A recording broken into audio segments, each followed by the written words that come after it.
కార్తీక వనభోజనాలు అంటే ఒక పరమేశ్వరుడు ప్రీతి. అలాగే అమ్మ వాసవి సేవా సంఘం తరపుని ప్రతి సంవత్సరం ప్రతి ఏటా కూడా ఈ వనభోజనాలు సంస్థగా కార్యక్రమం ఈ కార్తీక వనమాసాల్లో పెట్టడం అమ్మవారు ఆలయం దగ్గర ఎంతో ప్రీతి. అలాగే గతంలో కూడా 2-3 సంవత్సరాల నుంచి ఇక్కడే అమ్మవారి దగ్గర మేము ఈ కార్యక్రమం చేపట్టాం. అమ్మవాసవి సేవా సంఘం తరపున ఈ ఫౌండేషన్ పెట్టి 5 సంవత్సరాలు అయింది. అలాగే గతం నుంచి కూడా అమ్మవాసవి సేవా సంఘం తరపుని మాకు ఇక్కడ వైఎస్ఆర్ కాలనీలో మాకు స్థలం ఇచ్చారు పార్పీలు కొండబాబు గారు. అలాగే టీడీపీ తరపున ఉన్న నాయకులందరూ కలిపి కూడా ఎంఆర్ఆ గారు వాళ్ళు కూడా ఇచ్చారు. దాన్ని ఫౌండేషన్ కూడా కట్టాం. దాన్ని స్లాబ్ వేయాలా, ఇంకా 2-3 నెలల్లో కూడా శాంక్షన్ అవుతుందని చెప్పారు. అలాగే కలెక్టర్ గారికి కూడా ఇంతకుముందు ఇచ్చాం కాగితాలు, లెటర్ కూడా ఇచ్చాం ఆయనకి, సంస్థ కూడా ఇమ్మని. ఆయన కూడా సబ్ కలెక్టర్ గారికి కూడా అలాగే ఇచ్చాం. అలాగే ఎంఆర్ఆ గారికి చెప్పాం, గ్రామ పంచాయతీ సెక్రటరీ కూడా చెప్పాం.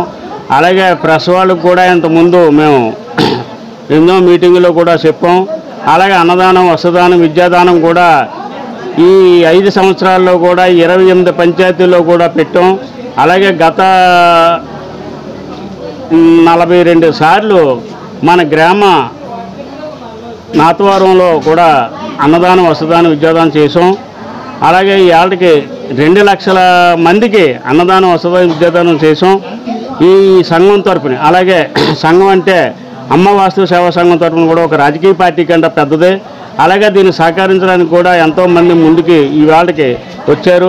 అలాగే కొంతమంది అన్నదానానికి వస్త్రాలు, అలాగే కొంతమంది రైసు అలాగే ఇచ్చారు. అలాగని చెప్పేసి వేళకి గవర్నమెంట్ పాకెట్ నుంచి కూడా మాకు ఎలాంటి లేదు. ఇప్పుడు వరకు సొంత క్యాపిటల్ కూడా నడిపించాం. అలాగే 15 లక్షల రూపాయలు ఖర్చు పెట్టాం వాళ్ళకి. అలాగే ప్రతిదీ బిల్స్ ఉన్నాయి, ఆడిట్ ఉంది, రెవెన్యూలు ఉంది, అన్నీ కూడా చేసాం. రికార్డు పరంగా కూడా నడుస్తుంది. అలాగే ఈరోజు ఈ కార్తీక వనభోజనాల నుంచి పెట్టడానికి ఎంతో సంతోషంగా ఉంది. ఇవాళ అమ్మవారి ఆలయం దగ్గర కార్తీక భోజనం అంటే ఉసిరి చెట్టు కింద కూడా పెట్టాలని చూపడం ఉంది. అలాగే మామిడి చెట్టు, ఉసిరి చెట్టు కూడా ఇక్కడ పెట్టాం ఉన్నది. ప్రతి సంవత్సరం కూడా ఇలాగే అన్నదానం, వస్త్రదానం, విద్యాదానం చేద్దామని చెప్పేసి మా సంఘం నిర్ణయించుకొని ఇలా ప్రజలకి సేవ చేయాలని చెప్పి ఒక నిర్ణయించుకున్నాం మేము. అంతే తప్ప ఒక రాజకీయ పార్టీగా మేము నాయకత్వం కావాలా, లేకపోతే డబ్బు కావాలా, ధనం కావాలని చేయలేదు. ఈ గురించి ఇలా మా కమిటీలో 9 మంది కమిటీ మాకు, ఆ 9 మంది కూడా ఆధ్వర్యంలో జరుగుతుంది. అలాగే ఇంతకుముందు ప్రెస్ వాళ్ళందరికీ కూడా మాకు సహకారం చేశారు. విలేకరులందరూ కూడా 21 మంది ఈ నాతవరం మండలంలో వాళ్ళు కూడా మాకు సహకరించారు.